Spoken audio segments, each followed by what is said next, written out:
What's up, everyone? Tera Roberts here with 444, and we are talking wide receiver trade targets for week 9. Before we get started, remember to like this video, subscribe to the channel, and if you want more fantasy insights and tips, head over to 444.com/plans and sign up for a subscription today.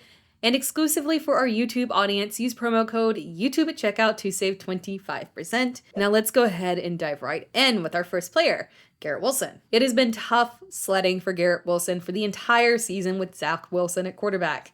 Zach is trying his best, and his best efforts are admirable, but there are clear limitations here. Despite those quarterback limitations, Garrett Wilson is still performing as wide receiver 24 in PPR, average points per game, and while it might seem like a bit of a letdown for him, he has actually been pretty consistent in terms of his production. Wilson's worst performance was in week 5 against Denver, where he had 8.4 fantasy points in PPR. That is a decent floor. And even in subpar performances, he is still the wide receiver 1. He leads his team in targets, receptions, and yardage, averaging nearly 10 targets a game with a total of 68 on the year. The next highest leader in targets is a tie. It's Allen Lazard and Tyler Conklin with 29 each. It is not even close. It's also important to note that the Jets have a wide receiver-friendly schedule ahead, and Wilson should continue his dominance in high upside opportunities. Moving on to our next wide receiver, it is Michael Pittman Jr. Take advantage of the Joshua Downs hype and grab Michael Pittman Jr. Pittman is the wide receiver 1 for the Colts. That is a fact. I'm a believer in Josh Downs. I've been team Josh Downs for a while now and was very early in terms of advocating for grabbing Downs off waivers even before Anthony Richardson was done for the season. But don't let the emergence of Josh Downs obscure the fact that Pittman is still the best fantasy option in the Colts receiving core. The beauty of Pittman is that he has remained a prominent piece of this offense despite the increased volume for Downs and despite the return of Jonathan Taylor. This is actually pretty impressive when you put it into context. Pittman is wide receiver 13 in total points and 19 in average points per game, averaging 15.4 fantasy points per game in PPR. And what is truly impressive is that he has maintained this consistency in a schedule that has had some poor passing matchups. But after the Colts bye week, things got much better in terms of good matchups with teams like Tampa Bay, Tennessee, Pittsburgh, and Vegas. Pittman is a strong weekly start, and because of perception, I think he's actually the cheapest player that you can acquire with real top 12 upside at his position. And our final player that we want to talk about here is George Pickens. It is time to officially buy the dip on George Pickens. Understandably, I'm sure you have some concerns here.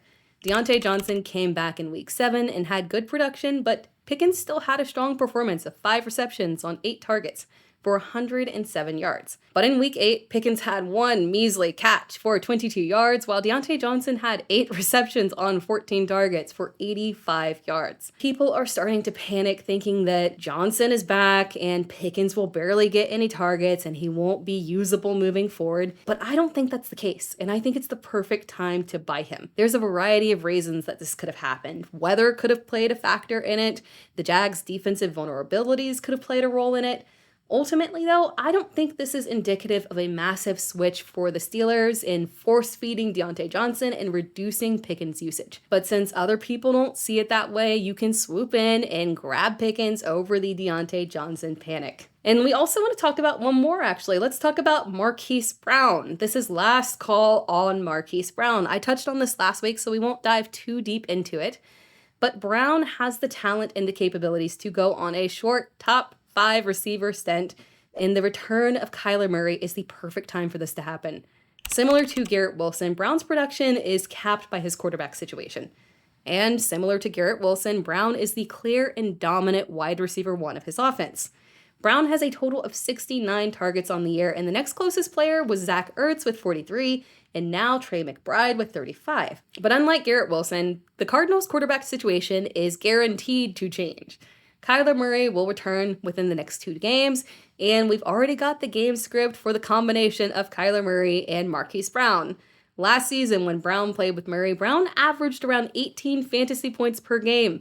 People are too focused on the Cardinals team situation and overlooking the fact that there is known upside that exists. We're about to see an aggressive target funnel directly to Marquise Brown. Double-digit target every single game isn't the upside. It is the reality here. And that wraps things up. Thank you for watching this video. Be sure to like the video and comment below.